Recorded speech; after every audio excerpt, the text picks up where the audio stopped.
So, how do you look at the river now, Michael?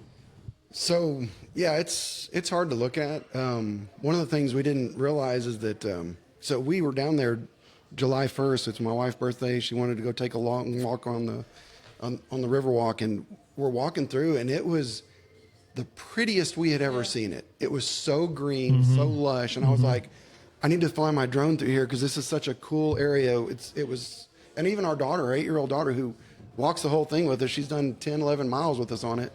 And she was just like, it's so pretty, Mom. It's so pretty, Dad. And we're like, yeah. And so about a week later, or, I guess maybe a week after the flood, and I had to stop by the bank and had my daughter in the back of my truck. And I didn't realize she was tearing up because she could see the river, and it was an area that we walk through all the time. And she's seeing across the river that you normally can't even see that there's another side to it.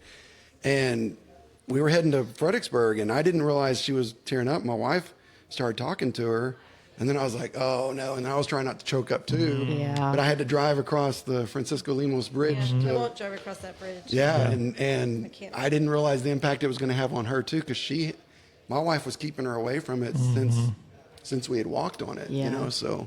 But it impacts everybody. It is hard to drive over that Francisco Lemos Bridge. Yeah, and you have friends that come into town that have seen the river here and there, and then they're like, I had no idea. This isn't I had what no I idea. remember. Yeah.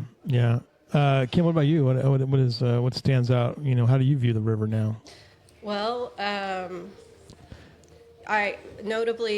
of the stories that I thought was really interesting was hearing Scott Fineski at Camp Lahunta talking about divers on his property in the middle of the river, and they were talking to him on the shore. And one of the questions they asked was, well, what's the river normally like where we are? He said, you would be 15 feet under. Yeah. And they were literally, able to stand in the river at that point.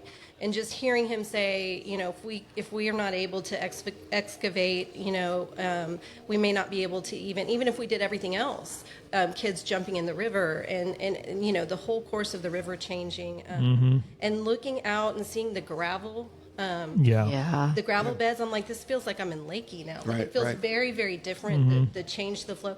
I cannot go over. I've gone over, but it's very hard, and I avoid now the Francisco Bridge. You're right. That's a tough one. That's how I described it to my dad. Actually, I said because he'd been out here and he was amazed at how lush it is. I said, Dad, it looks like. In California, we have these washes, where it's just gravel basically and big rocks and boulders, and I go, it looks like that now. He's like, well, oh my God, I can't even imagine, and I said, yeah, it kills you, What about you, Jennifer E. Kramer, who's going to live on the river? I know, it was surreal, and we had just made the offer on the condo the week of.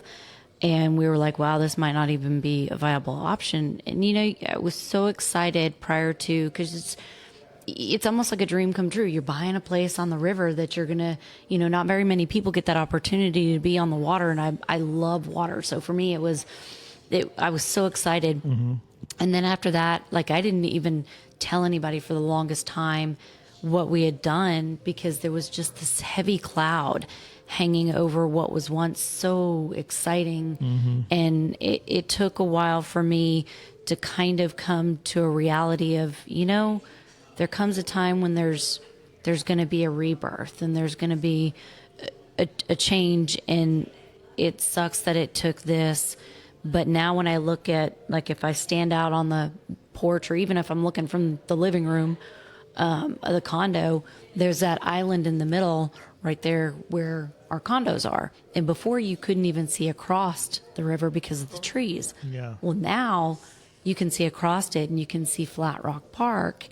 And it's almost equally as beautiful, because the river was beautiful before, but now there's more of the river to see. Yeah. And so I almost feel like now there's an opportunity for us to make something even more out of what it was. Because before, the trails kind of winded through the trees, and as you were walking the trails, a lot of places you couldn't see the river. Now on those trails, you can actually see the river. Yeah. And that kind of gives our area an opportunity to make the river even more beautiful. Right.